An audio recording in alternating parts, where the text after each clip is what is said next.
देखिए, अच्छा last class के अंदर हम लोगों ने ना ड्रॉप्स एंड बबल्स के बारे में बात की थी। ये था ना टॉपिक, ड्रॉप्स एंड बबल्स। और मैंने आप लोगों को ये पढ़ाया था कि एक लिक्विड ड्रॉप के अंदर या बबल के अंदर जो है वो प्रेशर ना बाहर से ज़्यादा होता है। हमने इसके बारे में लास्ट क्लास में बात कर ली थी। आज हम उसी के बारे में थोड़ा सा और डिस्कस करते हैं। सुनना, एक बार याद दिलाता हूँ ज़रा लास्ट क्लास में क्या पढ़ाया था। चलिए भाई, सब लोग अब शांत हो जाइए और इधर ध्यान दीजिए। मान लीजिए ये आपके पास आपकी एक ड्रॉप है। अच्छा, जो ड्रॉप है वो ड्रॉप तो अंदर से भरी होती है ना, उसके अंदर लिक्विड भरा होगा। अरे चुप हो जाओ, हो गई बात। अब सुनो, ध्यान दो इधर।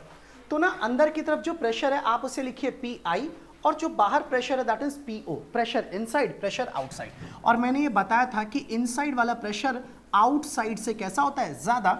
और हमने निकाला भी था in case of a drop, liquid drop, P minus PO is equal to 2s upon में r। यहां s सरफेस टेंशन था, r is the radius of the drop. ये चीज पढ़ी थी हमने। अच्छा, इसके बाद मैंने आपको एक और टॉपिक बताया था। मैंने कहा था आप अगर बबल्स लेते हो तो अंदर भी एयर और बाहर भी एयर। अंदर का प्रेशर पी और बाहर का प्रेशर पीओ। और इसके अंदर भी P minus PO is equal to कितना था, 4s अपॉन r। और किसी को याद है यहाँ पे 4 क्यों आया था? दो सरफेस थी, और यहाँ 2 इसलिए क्योंकि सिर्फ एक ही सरफेस थी। हम ये चीज लास्ट क्लास में डिस्कस कर चुके थे। अच्छा, किताब के हिसाब से टॉपिक खत्म। अच्छा, ये मैंने दिया था करने के लिए, घर पे कर लिया था सबने, आ गया था रिजल्ट सभी का। चलिए अब जरा आगे की बात समझते हैं। कुछ एक दो इंपॉर्टेंट बातें हैं जो आप ढंग से समझना, ठीक है? तसल्ली से सुनिएगा ध्यान से। अब ना एक सिंपल सिचुएशन डिस्कस करने जा रहे हैं, बातें नहीं बिल्कुल। मान लीजिए आप लोगों के पास इस तरीके का कोई भी एक वेसल है। जो बात अब मैं बता रहा हूं ये हमारी बुक में नहीं दे रखी, लेकिन हमारे एग्जाम में ये दिखेगा, टॉपिक आपको मिल सकता है ऐसा। और मान लीजिए आपने इसके अंदर ना एयर का एक बबल डाल दिया है, और ना इसके ऊपर की तरफ पूरा चारों ओर लिक्विड इसमें भरा ही पड़ा है इस तरीके से। अब की बार आप इससे बोलोगे सर ये है क्या? ये एयर का बबल है, लेकिन इसमें खाली एयर कहाँ की तरफ है? सिर्फ और सिर्फ अंदर की तरफ। अब की बार ये है तो एयर बबल, बट इस बार इसकी दो सरफेस नहीं, कितनी? एक। और वो कहां पर है? अंदर की तरफ। और जब भी एक सरफेस होगी तो ऐसी सिचुएशन में जो एक्सेस प्रेशर होगा वो कितना होगा? 2s अपॉन में r। मतलब ये एक ऐसी सिचुएशन है जिसके अंदर आपका एयर बबल तो है बट वो लिक्विड के अंदर है, जिसकी वजह से इसके पास दो ना होने के बजाय कितनी सरफेस है? एक। इसलिए याद रखना this is air bubble, but इसके फॉर्म में फिर भी कितना आएगा? 2s अपॉन r, क्योंकि ये लिक्विड के अंदर मौजूद है। आप अगली हेडिंग लिखिए, excess pressure inside an air bubble। हाँ, हेडिंग यही है, excess pressure inside an air bubble inside a liquid। excess pressure inside an air bubble inside a liquid। inside a liquid, ये टॉपिक है भाई, हेडिंग। अब next line में लिखिए, an air bubble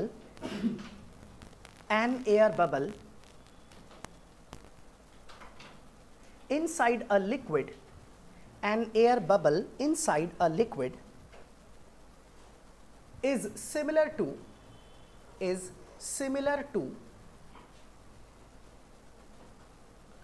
a liquid drop in air is similar to a liquid drop in air। A liquid drop in air, full stop। It has only one free spherical surface। It has only one free spherical surface। One free spherical surface, full stop। Hence, excess pressure is given by, hence excess pressure is given by। अब आप इसे note कर लीजिए, जो diagram मैंने बनाया है और जो चीज लिखी है प्रेशर के लिए वो।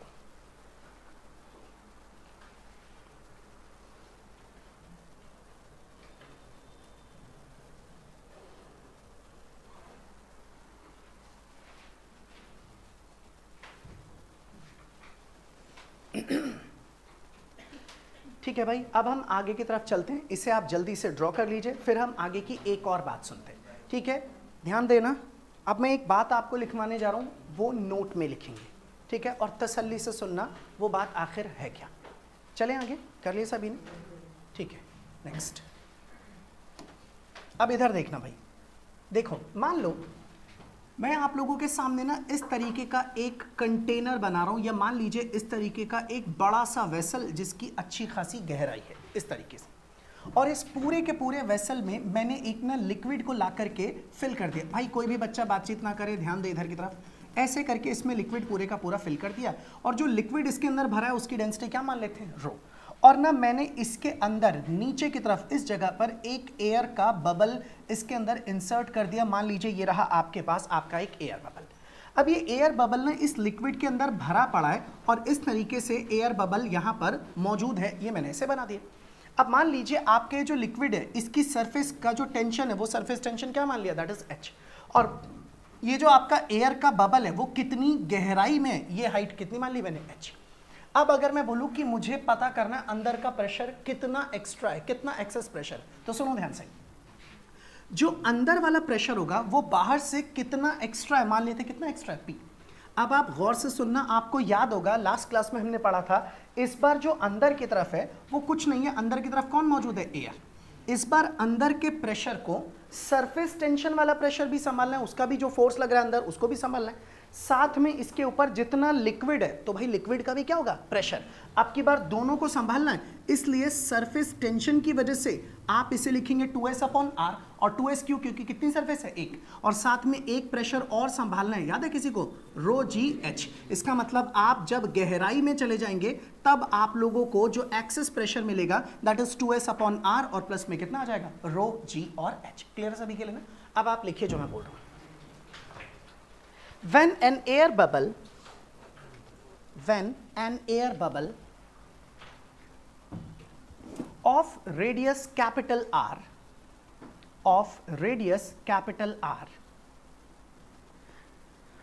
lies at a depth h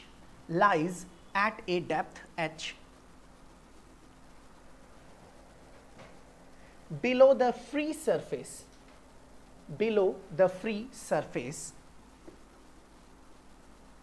of a liquid of density ρ and surface tension S, comma, the access pressure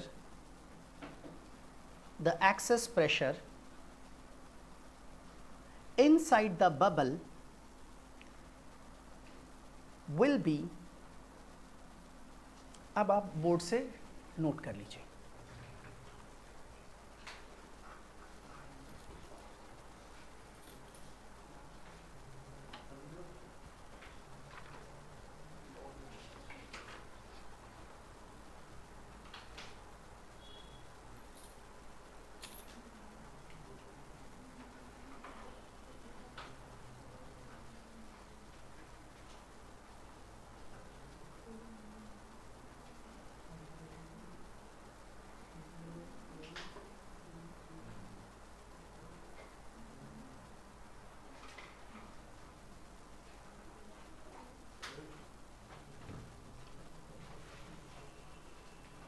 पूछना है कुछ, बोलो।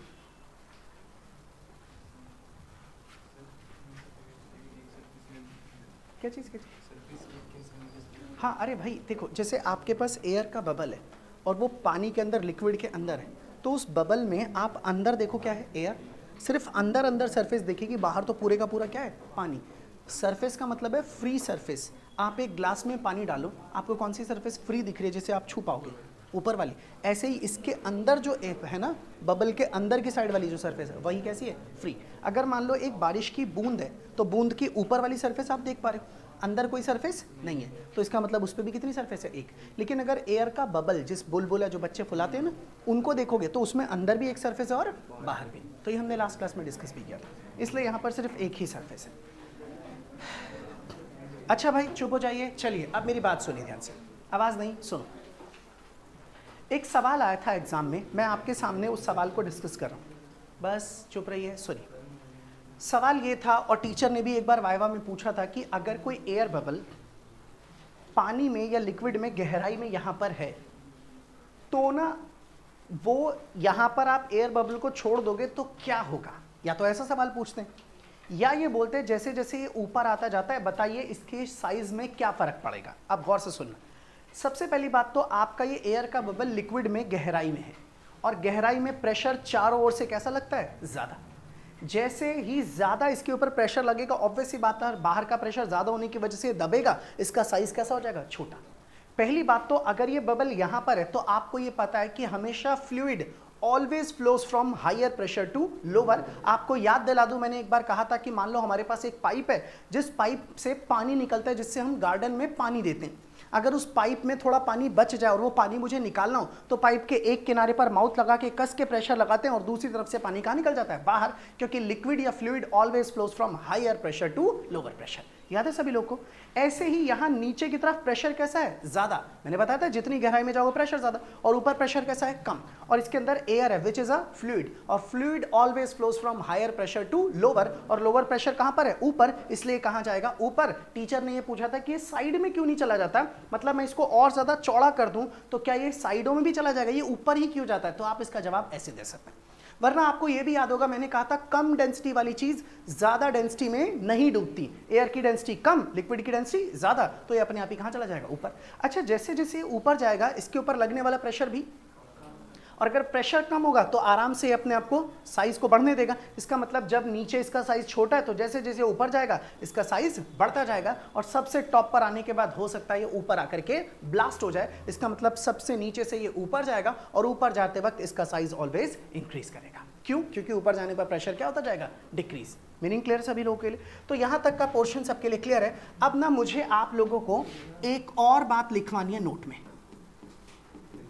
ठीक है? ध्यान से सुनना, ये काम आएगी आगे चल के हमारे। चुप रहना और जरा तसल्ली से बात को सुनना। देखो, अच्छा, अगर मैं आपके सामने इस तरीके से वापस इस बबल को ऐसे ड्रॉ कर दूं, अब आप इसे एयर बबल ड्रॉप कुछ भी मान लीजिए, और अगर आप लोगों ने क्लास 10th में चैप्टर पढ़ा होगा लाइट वाला, पढ़ा है ना सभी ने?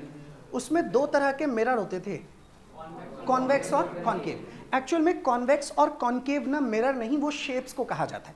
जैसी शेप होती है उसके हिसाब से कॉन्वेक्स और कॉनकेव। अगर मिरर ही कॉन्वेक्स कॉनकेव होते तो फिर लेंस में भी कॉन्वेक्स और कॉनकेव क्यों बोलते? इसका मतलब कॉन्वेक्स और कॉनकेव क्या है, एक शेप है जो किसी की भी हो सकती है। इसका मीनिंग आप समझना ध्यान से। मान लीजिए अगर मैं आप लोगों के सामने ऐसी शेप बनाऊं, ये मान लीजिए ये एक कांच है, ग्लास, जिसके आर पार आप देख सकते हैं। इसमें अगर आप पीछे की तरफ ना पेंट कर दो सिल्वर कलर का और सामने कोई ऑब्जेक्ट रख दो तो आप लोगों को इसके अंदर क्या दिखाई देगी, इसकी इमेज। तो इसका मतलब आपने पीछे से पॉलिश कर दी, पीछे से पेंट कर दिया, और इसी मिरर को आप लोग क्या नाम देते हो, कॉनकेव मिरर। अच्छा, कई लोगों को ना कॉनकेव और कॉन्वेक्स में बड़ा कंफ्यूजन रहता है। आप इस चीज़ को ऐसे याद रख सकते हैं कि ये कॉनकेव है, इसमें एक शब्द आ रहा है दैट इज केव। और केव जो होता है वो पुराने ज़माने में ऐसे होता था ना पहाड़ों के अंदर, तो ऐसी जगह होती थी जिनके अंदर जो भी पुराने लोग थे वो उसके अंदर जाके रहते थे। तो ये केव जैसा है, अंदर की तरफ दबा हुआ, इसलिए आप इस केव वर्ड से याद रखेंगे दिस इज कॉनकेव। तो ये एक कॉनकेव की शेप है। मैं ये क्यों बता रहा हूँ, क्योंकि मैं भी अभी कॉनकेव और कॉन्वेक्स का इस्तेमाल करने वाला हूँ। इसी तरीके से अगर मैं आप लोगों के सामने ऐसा एक ग्लास ले लूँ, कांच, जिसके आर पार देख सकते हैं, और पीछे की तरफ आप इस पर पेंटिंग कर दो, पॉलिशिंग कर दो, तो आगे वाली सरफेस रिफ्लेक्टिंग होगी। यहां ऑब्जेक्ट रखोगे तो आपको इसकी इमेज अंदर की तरफ नजर आएगी।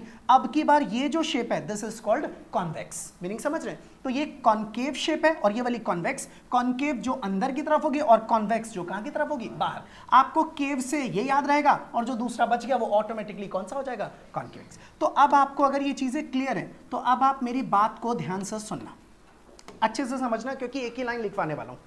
ये आपके पास मान लीजिए एक बबल है, इस बबल में आप अंदर की तरफ खड़े हैं सपोज कर लीजिए, और कोई इंसान कहां पर खड़ा है, बाहर। आपको ये वाली सरफेस नजर आ रही है। आपसे पूछूं कि आपको इस सरफेस की शेप कैसी दिख रही, कैसी दिखेगी, कॉनकेव, राइट। और बाहर वाले बंदे को, इसका मतलब ये कॉनकेव साइड पर खड़ा है और वो कॉन्वेक्स साइड पर खड़ा है। अच्छा, यहां पर आप बोलते हो सर यही तो PI है और ये वाला क्या है, PO। इसका मतलब आप बोलोगे सर इधर की तरफ जो प्रेशर है वो ज्यादा है बाहर के कंपैरिजन में। इसी चीज को आप ऐसे कह सकते हो कि हमेशा लिक्विड सरफेस के कॉनकेव साइड का प्रेशर कॉन्वेक्स साइड से कैसा होता है, ज्यादा। और ये सच में ही ऐसा होता है भाई, ऑलवेज, आप कहीं पर भी देख लेना ऑलवेज। तो आप अगर इसे चाहें तो ऐसे लिख सकते हैं इस तरीके से, दिस इज P कॉन्केव जो है वो ऑलवेज ग्रेटर देन होता है किसके, दैट इज P कॉन्वेक्स के, और ये कहीं पर भी वैलिड होगा हमेशा। लेकिन अगर मान लीजिए आपकी सरफेस कॉन्केव कॉन्वेक्स ना हो, बिल्कुल एकदम प्लेन सरफेस हो, जैसे मान लीजिए कोई एक बर्तन है उसमें लिक्विड एकदम ऐसे भरा पड़ा है, ये ना कॉन्केव शेप में ना ही कॉन्वेक्स शेप में, तो ऐसे में ना आपका ऊपर का और नीचे का दोनों तरफ का प्रेशर कैसा होगा, बिल्कुल सेम। तो आपको खाली इतना ही ध्यान रखना है कि हमेशा pressure on concave side is greater than the pressure on convex side. नीचे आप इस बात को लिखिए, whenever a liquid surface is curved, whenever a liquid surface is curved, the pressure on its concave side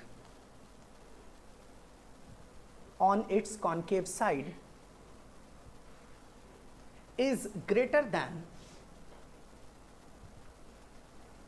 the pressure on the convex side,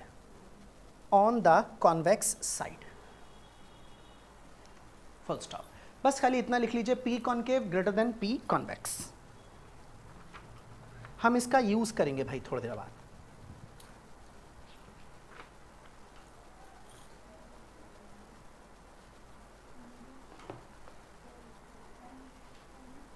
लिख चुके सब लोग? चलिए अब नेक्स्ट हेडिंग लिखिए। अब हम अगला टॉपिक स्टार्ट करने जा रहे हैं और इस टॉपिक का नाम है, आवाज नहीं प्लीज, चुप हो जाइए, एंगल ऑफ कांटेक्ट। हेडिंग लिख लीजिए, angle of contact, angle of contact.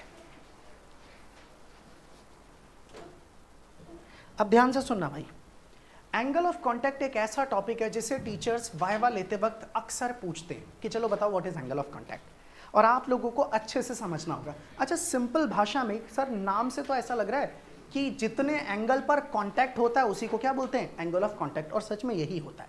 बस मैं आपको यहाँ पर थोड़ा सा समझाता हूँ, सब लोग भाई थोड़ी नज़रें खुली रखना, ढंग से समझना, क्योंकि ये टॉपिक जब आप समझ जाओगे तब आखिरी टॉपिक स्टार्ट होगा जिसका नाम है कैपिलैरिटी। और ये पढ़ाई इसलिए रहे ताकि वहाँ पर आपको पूरी कहानी ढंग से समझ में आए, वरना आपको वहाँ पर चीज़ें अच्छे से क्लियरली समझ में नहीं आएंगी। और वो आखिरी टॉपिक है, देखते हैं आज खत्म होता है या फिर नहीं होता, बट जितना होगा उतना हम करेंगे। मेरी बात ध्यान से सुनना सब लोग। What is angle of contact, उसको आप देखिए। मान लीजिए आप लोगों के पास इस तरीके का कोई भी एक वेसल है, कोई भी एक बर्तन है जो ऐसा है, इस तरीके से मैंने बना दिया, और इसके अंदर ना मैंने एक लिक्विड को ला करके भर दिया। आप लोग ना वैसे शायद आपने कभी नोटिस ना किया हो, बट मैं एक बारी ना हो सकता है आप लोगों को दिखा दूंगा वैसे तो, कि ना आप लोग जब कभी भी देखोगे तो जनरली किसी भी वेसल के अंदर जब आप लिक्विड को डालते हो तब लिक्विड की शेप ना इस तरीके की रहती है, या कई बार लिक्विड की शेप इस तरह की रहती है, या कई बार लिक्विड की शेप इस तरह की रहती है। इसकी सरफेस की, लिक्विड की सरफेस की जो शेप है उस शेप का एक नाम होता है, उसे बोलते हैं मेनिस्कस। उस शेप को क्या बोलते हैं, मेनिस्कस।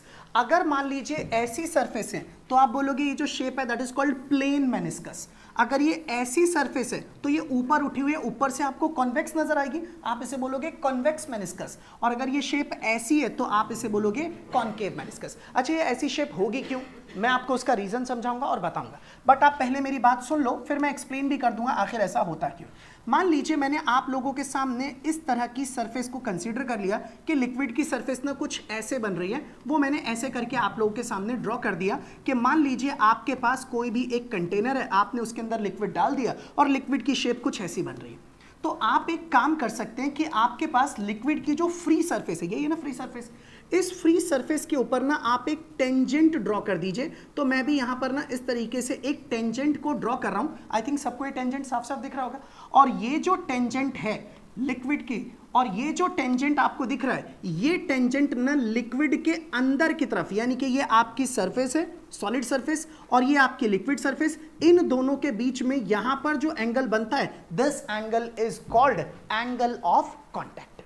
याद रखना, ये भी सॉलिड सरफेस है, ये टेंजेंट है, ये एंगल भी बन सकता है, मगर इसे एंगल ऑफ कांटेक्ट नहीं कहते। वो होता है एंगल ऑफ कांटेक्ट जो कहां पर बनता है, इनसाइड द लिक्विड। तो आसान भाषा में आप क्या कहोगे, आप बोलोगे किसी भी लिक्विड की सरफेस सॉलिड के साथ जब कांटेक्ट में रहती है तब उस लिक्विड सरफेस का टेंजेंट उस सॉलिड सरफेस के साथ इनसाइड द लिक्विड जो भी एंगल बनाता है उस एंगल को ही हम लोग बोलते हैं एंगल ऑफ कांटेक्ट, और उसे हम किससे रिप्रेजेंट करते हैं? थीटा से। ये इसकी एक बेसिक डेफिनेशन है। मैं आपको ये डेफिनेशन लिखवाता हूं, फिर मैं इस शेप के बारे में आप लोगों से डिस्कस करूंगा। 1 मिनट और रुकना, यहां पर ध्यान से देखना। मान लीजिए आप ना ग्लास की एक प्लेट लो, भाई थोड़ा जाग जाओ, जो लोग सो रहे हैं ठीक है उठ जाओ, गंदी बात ऐसा मत करो। सुनिए ध्यान से, मान लीजिए आप लोगों के पास इस तरीके के एक कांच की प्लेट है, मैंने यहां पर लिख दिया this is a glass plate, और आपने इस ग्लास के ऊपर ना इस तरीके से कोई लिक्विड डाल दिया, और मान लो वो लिक्विड ऐसी शेप में आ गया, तो आप बोलोगे सर ये लिक्विड ना पूरे के पूरे ग्लास प्लेट के ऊपर ऐसी शेप में फैला हुआ है इस तरीके से। तो अब ना मैंने एक छोटा सा काम किया, और वो ये किया कि मैंने इसकी सरफेस पर ना जो फ्री सरफेस है उस पर क्या ड्रॉ कर दिया? एक tangent. This is the tangent जो मैंने ड्रॉ कर दिया इसकी फ्री सरफेस पर, और फ्री सरफेस पर जब आप टेंजेंट ड्रॉ कर दोगे तो ये जो एंगल बनेगा इनसाइड द लिक्विड, आप इसी को क्या बोलोगे? Angle of contact. Meaning clear है सभी के लिए? तो आप बस ये देखिए कि भैया ये रही आपकी सॉलिड सरफेस, इसके साथ लिक्विड किसमें? कांटेक्ट में। आप उसकी फ्री सरफेस पर क्या बनेंगे? टेंजेंट, और वो फ्री सरफेस पर जो टेंजेंट है और ये जो सॉलिड की सरफेस है उसके बीच में वो एंगल जो कहां पर बने? अंदर की तरफ, लिक्विड के अंदर। ये भी तो एंगल बन रहा है सरफेस और इसके बीच में, आप इसे एंगल ऑफ कांटेक्ट नहीं कहोगे। This angle is known as angle of contact. Clear एकदम? आप पहले लिखिए जो मैं बोल रहा हूं, फिर इसे ड्रॉ कीजिएगा। लिखना शुरू कीजिए। Angle of contact is defined as, angle of contact is defined as the angle between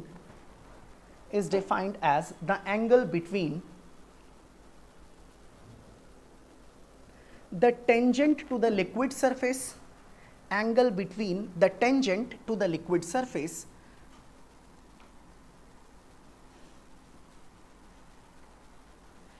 at the point of contact,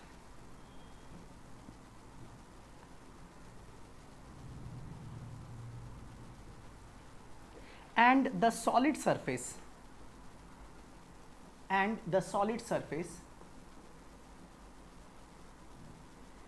inside the liquid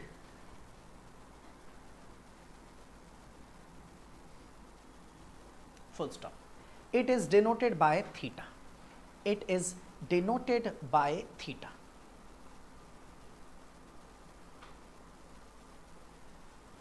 अब आप इसे ड्रॉ कर लीजिए।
हो गया यहाँ तक सबको क्लियर?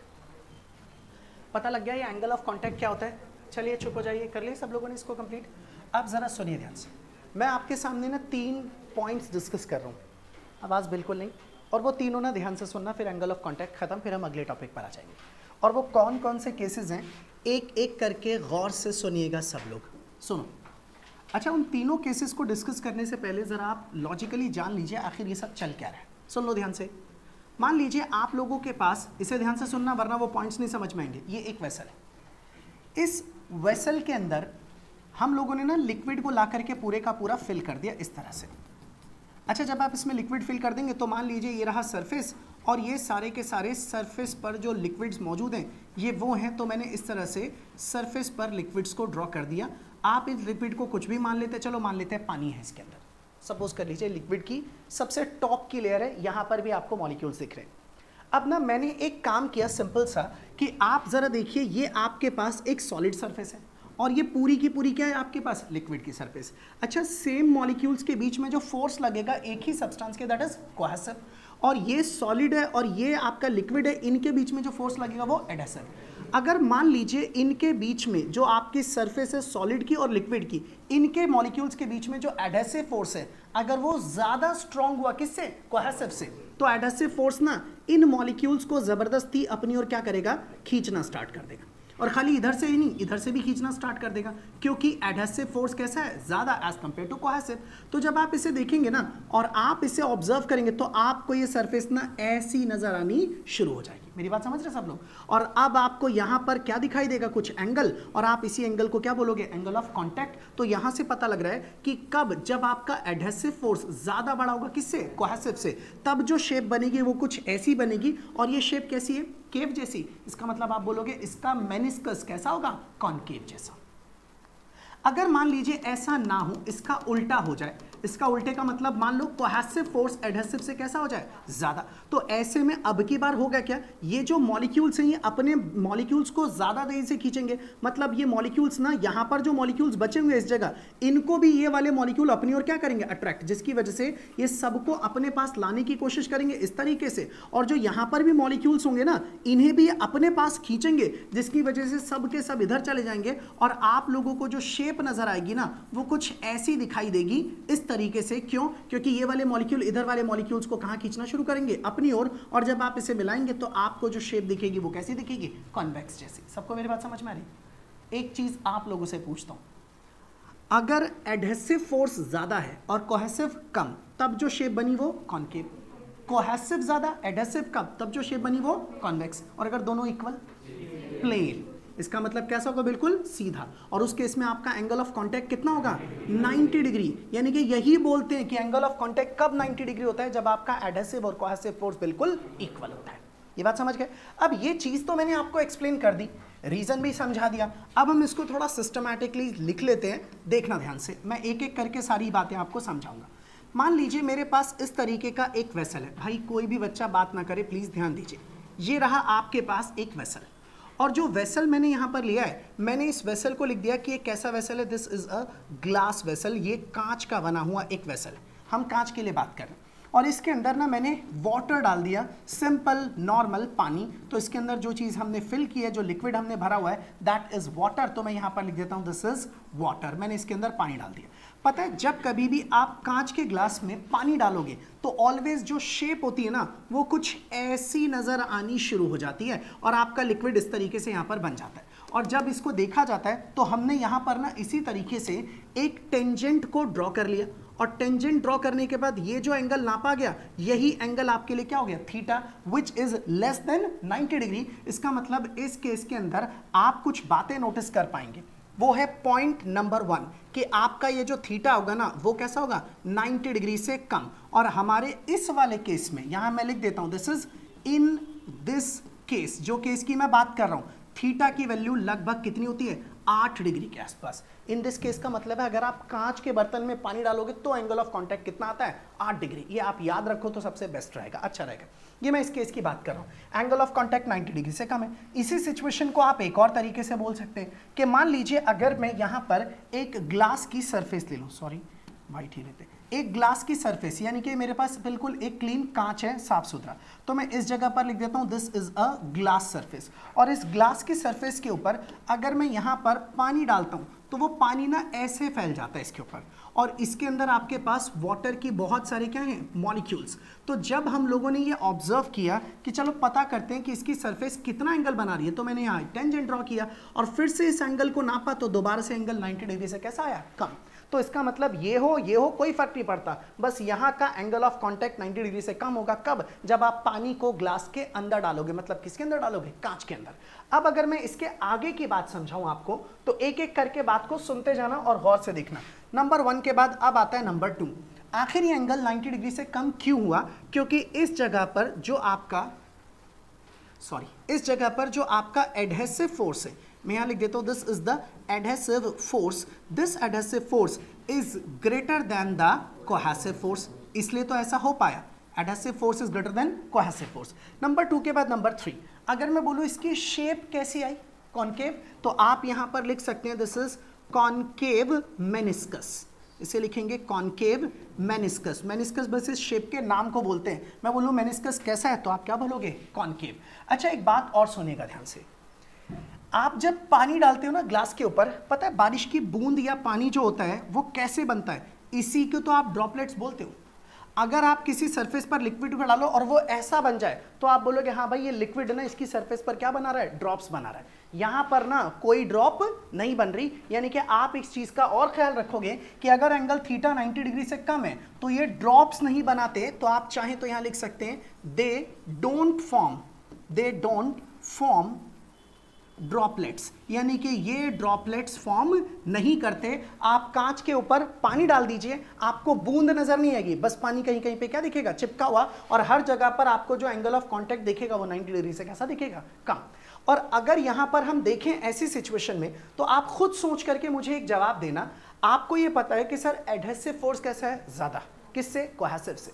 तो आपकी सॉलिड सरफेस लिक्विड को अपने अंदर चिपका लेगी। अगर लिक्विड उस पर चिपक जाएगा, इसी को तो आम लैंग्वेज में बोलते हैं कि भैया सरफेस जो है वो पानी ने क्या कर दी? गीली कर दी। इसका मतलब जब आपका एंगल ऑफ कांटेक्ट 90 डिग्री से कम होगा तो ऐसी सिचुएशन में ये एक पॉइंट और लिख देता हूं यहां पर, they wet the surface, they wet the surface, यानी कि आपकी सरफेस को क्या कर देंगे? वेट कर देंगे, गीला कर देंगे।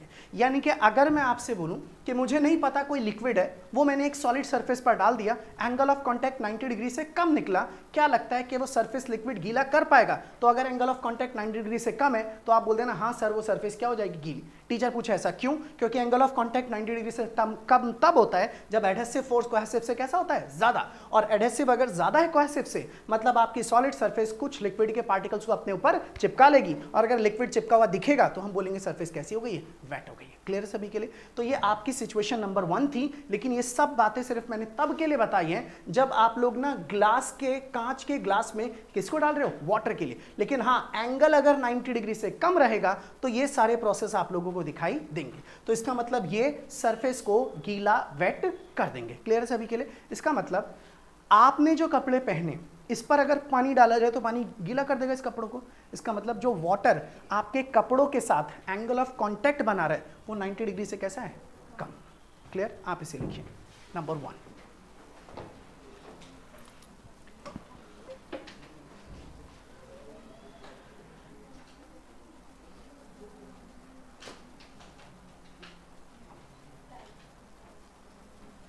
भाई तेजी से लिखना, टाइम नहीं, ये इसी के पॉइंट्स हैं, पॉइंट नंबर 1, 2, 3। ये एग्जाम्पल्स दे रहा हूँ, ये एग्जाम्स में आते हैं ऐसे एग्जाम्पल्स।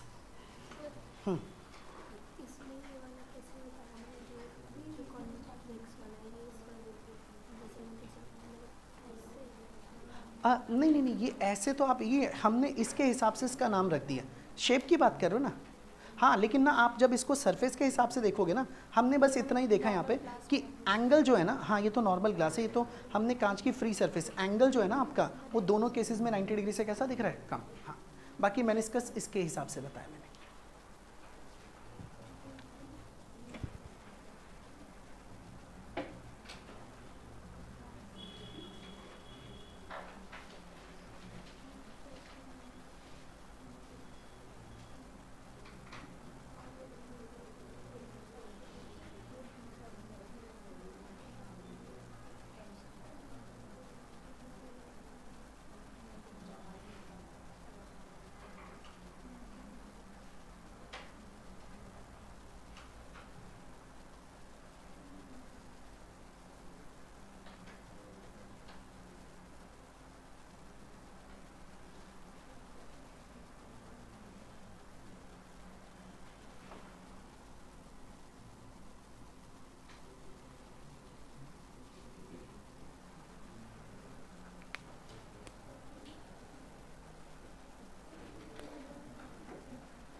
लिख लिए सारे पॉइंट्स आप लोगों ने?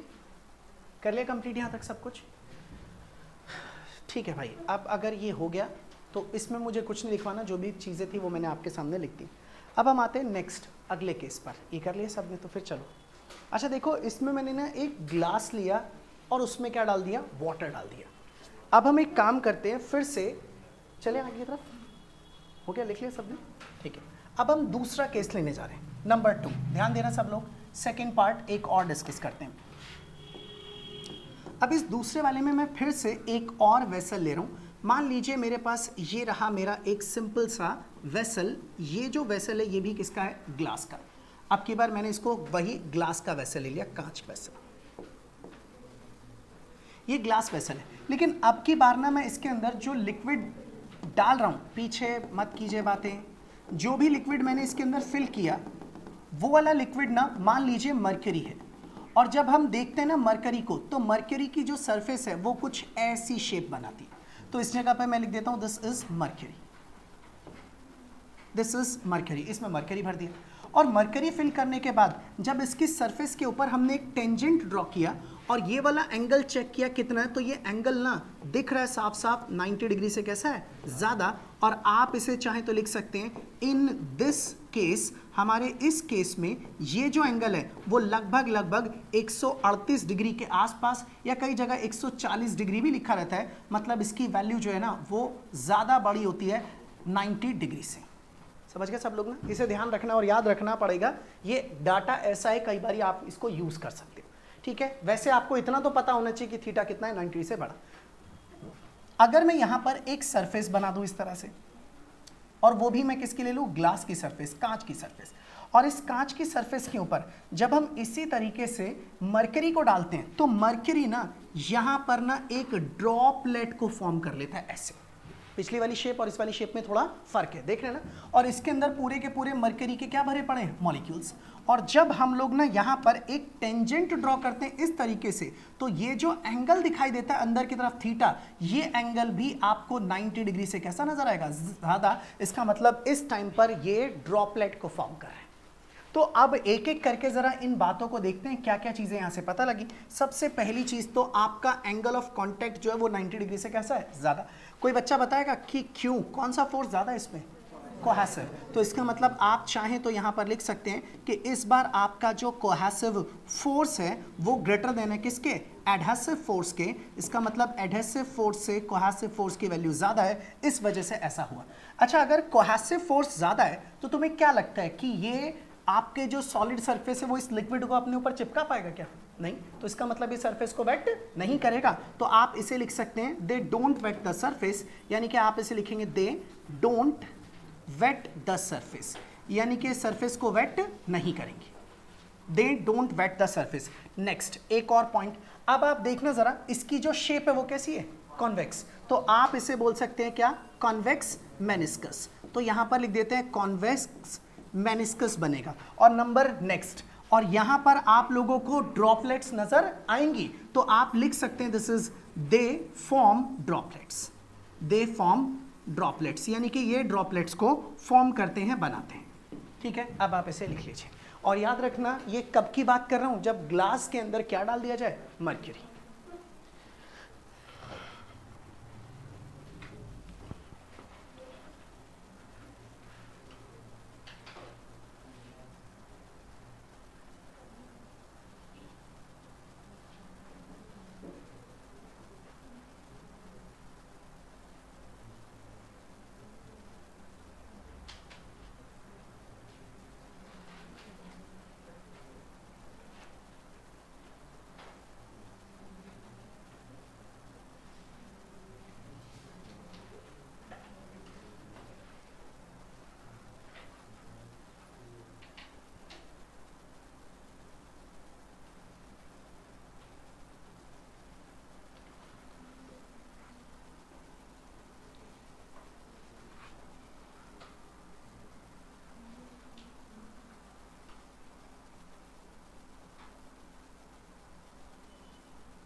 बोलो भाई।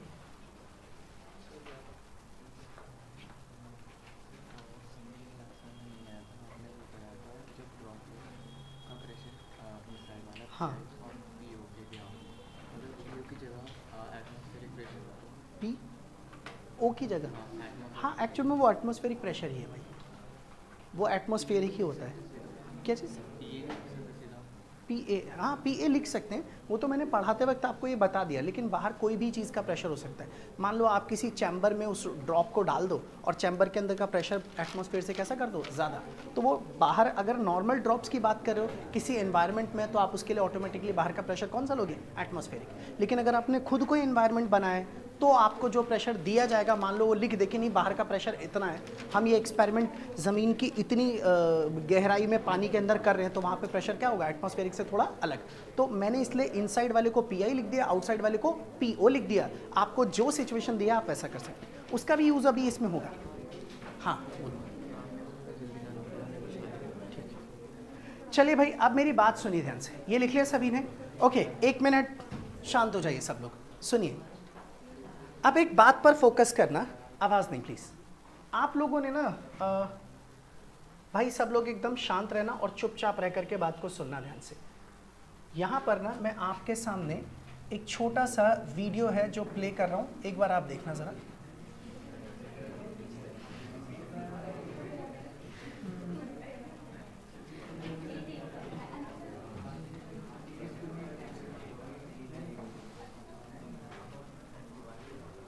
हाँ इसे एक बार देखना ज़रा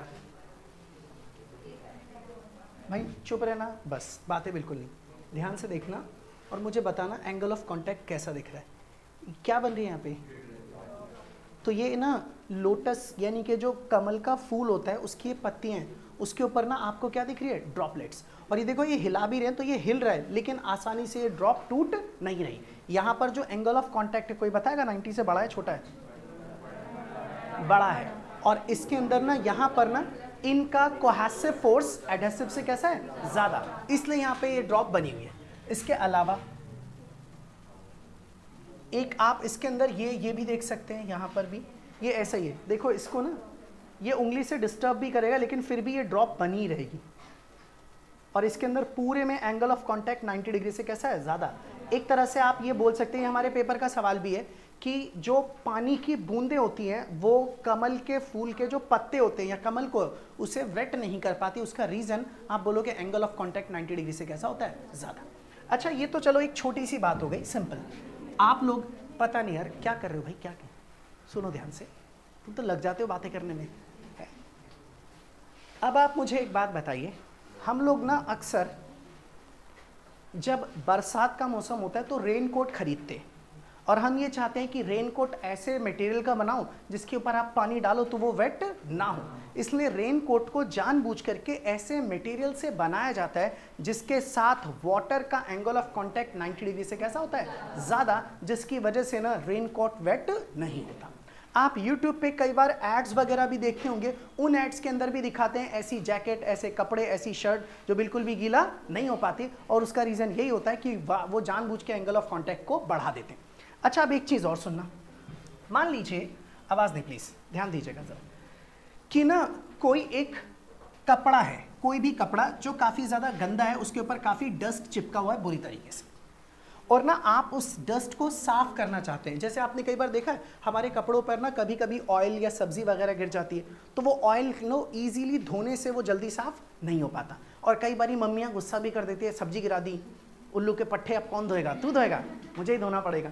तो ऐसे में वो क्या करते हैं, जब यहाँ पर ऑयल वगैरह आ जाता है ना, तो जब वाटर आप इसके ऊपर डालते हो तो वाटर ना इस ऑयल की वजह से ना इसे वेट कर ही नहीं पाता। आप कभी भी देखना कपड़े पे जहाँ सब्जी लगेगी आप पानी डालोगे, वहाँ पे पानी की ना एक ड्रॉप सी बन जाएगी, बूंद सी, और वो पानी एकदम से कहाँ गिर जाएगा? नीचे। ये सरफेस सब वेट रहेगी, बट ये वाली सरफेस वेट नहीं होगी। कई बार क्या होता है कि हम बाहर कहीं जाते हैं और मान लो डालडे में, घी में तला हुआ कुछ खा लिया और पूरी उंगलियों पे घी वगैरह सी लग जाती ढंग से, तो अब हम जाते हैं, बोलते हैं वॉश बेसिन में हाथ धो ले, हाथ धोने के बाद भी घी पूरा का पूरा चिपका रहता है, पानी डालते हो लेकिन वो पानी उसके ऊपर फिसल के कहाँ गिर जाता है, नीचे, क्योंकि वहां पर भी एंगल ऑफ कॉन्टैक्ट 90 डिग्री से कैसा हो जाता है, ज्यादा। फिर बोलते हैं अब भैया साबुन मिलेगा क्या, साबुन, और फिर बगल से साबुन ला के देता है, फिर रगड़ रगड़ के अपने हाथ को धो लेते हैं। एक्चुअल में जब आप डिटर्जेंट या साबुन या फिर सोप पानी के अंदर डाल देते हो ना, तो वो उसके एंगल ऑफ कॉन्टैक्ट को ना चेंज कर देता है। जो एंगल ऑफ कांटेक्ट पहले 90 डिग्री से ज्यादा था, जिसकी वजह से वो वेट नहीं हो रहा था, वो उसे कम करके 90 डिग्री से क्या कर देता है, लेस, जिसकी वजह से आपका ये लिक्विड ना अब उस सरफेस को वेट कर पाता है। और जब वो उसे वेट कर पाएगा, गीला कर पाएगा, यानी कि लिक्विड के मॉलिक्यूल जब इस डर्ट से, इस डस्ट से चिपक जाएंगे, तब रगड़ते वक्त ना लिक्विड के साथ साथ ये सारे डस्ट पार्टिकल्स भी कहाँ निकल जाते हैं, बाहर। इसका मतलब ना आप डिटर्जेंट डालते हैं जिसकी वजह से एंगल ऑफ कांटेक्ट क्या हो जाता है, डिक्रीज, और वो कपड़े को या जो गंदगी है उसे इजीली वेट कर पाता है। आप मेरी बात समझ गए सब लोग? अब यहां पर हमने ना दो केसेस तो डिस्कस कर लिए, मैं एक और आपके साथ डिस्कस कर रहा हूं, जरा ध्यान से देखिएगा। यहां पर आता है नंबर 3, तीसरा, और मैं कुछ भी एक्स्ट्रा नहीं पढ़ा रहा भाई, ये सब आपके एग्जाम में पूछा जा चुका है, इसलिए आपको ये चीजें बता रहा हूं। एक तो मेरे पास ना दो काम है, पहला काम है कि पढ़ाना और दूसरा काम है, नहीं पहला काम है तुम्हें चुप कराना, फिर दूसरा काम है पढ़ाना, कि पहले बंदे को चुप कराओ आकर के, ठीक है। अब यहां पर ध्यान से देखिएगा, मान लीजिए ये आपके पास एक वेसल है, लेकिन इस बार जो वेसल आप देख रहे हैं ये एक सिल्वर वेसल है, सिल्वर का, और ये जो सिल्वर वेसल है, इस सिल्वर वेसल के अंदर ना मैंने वाटर डाल दिया, पानी, लेकिन जो वाटर हमने डाला है ना वो बिल्कुल प्योर वाटर है, तो मैं यहां लिख देता हूं this is a pure water. पता है ना सभी को प्योर वाटर क्या होता है? हाँ, प्योर वाटर इसके अंदर डाल दिया। जब हम प्योर वाटर इसके अंदर डाल देते हैं, एक बंदा कह रहा है H2O होता है प्योर वाटर, और गंदा पानी क्या होता है भाई? H2O। चलो कोई बात नहीं, ठीक है ठीक है, वेरी गुड वेरी गुड, करते रहो, हो जाएगा, ठीक है। तो मान लीजिए, तो ना जब इसके अंदर, अरे आवाज नहीं, प्योर वाटर इसके अंदर जब डाल दिया जाता है, तब इसके मेनिस्कस की जो शेप होती है ना वो कॉन्वेक्स होती है और ना ही वो क्या होती है, कॉन्केव।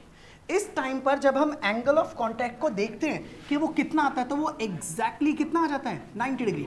मतलब ये एंगल आपके पास 90 डिग्री हो गया, और यहां से हमें एक बात पता लगती है कि इस बार आपका एंगल ऑफ कांटेक्ट 90 डिग्री के इक्वल है। अगर मैं बोलूं कि मेनिस्कस कैसा बनेगा, तो आप क्या बोलोगे, प्लेन मेनिस्कस बनेगा, प्लेन मेनिस्कस, मतलब इस बार शेप सेम होगी। अच्छा क्यों? क्योंकि adhesive force is equal to cohesive force. बस अब आप इतना लिख लीजिए, दैट्स इट। हाँ, वेट नहीं करेगा भाई, इस बार थोड़ा कहना भी मुश्किल है, बट ये वेट नहीं करता जनरली।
कर लिया तक सबने क्लियर? अच्छा बस चुप हो जाओ, सुनो ध्यान से। अब ऐसा है भाई, मैंने आप लोगों को ना एंगल ऑफ कांटेक्ट पढ़ा दिया, ड्रॉप्स एंड बबल्स भी पढ़ा दिए। अब हमारा जो टॉपिक आता है दैट इज कैपिलरी राइज, या फिर इसी को बोलते हैं कैपिलरिटी। तो ये जो टॉपिक है ना, ये मुझे पढ़ाना है, और इसको पढ़ाने के लिए ना मुझे चाहिए थोड़ा सा टाइम, और उतना टाइम आज की क्लास में नहीं है। तो मैं वैसे चाहूँ तो स्टार्ट कर सकता हूँ, बट मैं चाहता हूँ कि अगली ही क्लास में करूँ। जब अगली क्लास लगनी है तो नेक्स्ट क्लास के अंदर ही हम इस टॉपिक को स्टार्ट करेंगे और ये पूरा टॉपिक ख़त्म, और अगली क्लास में आपका ये पूरा चैप्टर भी खत्म हो जाएगा। और अब जाने से पहले एक बात सुन के जाइएगा सब लोग।